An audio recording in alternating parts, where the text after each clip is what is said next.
Salam əziz tozlular, Turan Tovuz azarkeşləri. Bugün klubumuzun və bölgə idmanının maraqlandıran 3 mühüm xəbərlə qarşınızdayım. Keçid alaq birinci xəbərə. Bir çoxlarımıza da məlum olduğu kimi Turan Tovuzun formasını geyinmiş və hazırda Kəpəzdə çıxış edən Veysel Rızayev Gəncə şəhərində xoşagəlməz hadisə ilə üzləşib. Belə ki, futbolçu bıçaqlanıb, lakin xoşbəxtçidən futbolçusunun səhhəti orta stabildir.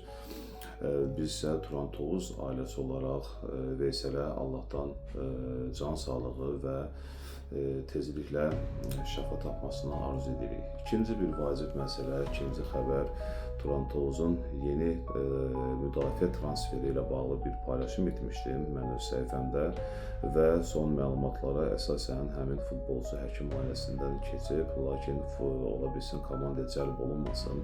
Buna səbəb isə futbolçunun diz bağlarında aşkar edilmiş problemlərdir və bu transfer açıq olaraq qalır. Lakin klub tək bu transferdən yox, digər başqa mövqelər üçün də futbolçu axtarışındadır. Ümidvaram ki, hər hansı bir bilgi, məlumatım olsa mütləq ki, sizlərdən paylaşılacaq. Üçüncü vacib məsələ, bəlkə də ən vacib məsələ budur. Bugün ayın 5-idir. Bugün ölkə kubokunun 4-1 final mərhələsidir. Bugün futbol sevərlər üçün prinsipal oyun günüdür.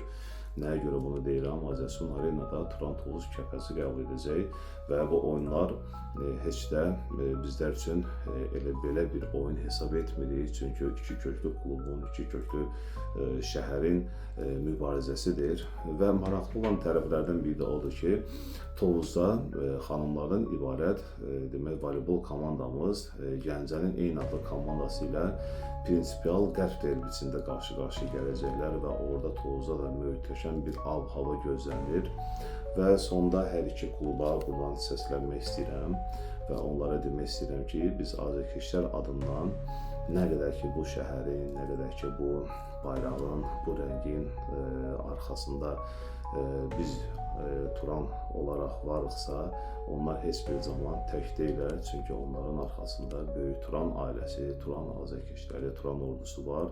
Hər iki komandamıza uğurlar arzu edirəm. İnşallah ki, hər iki komandamızın qalibiyyəti ümidi ilə sağollaşıram. Çox sağ olun diqqətiniz üçün.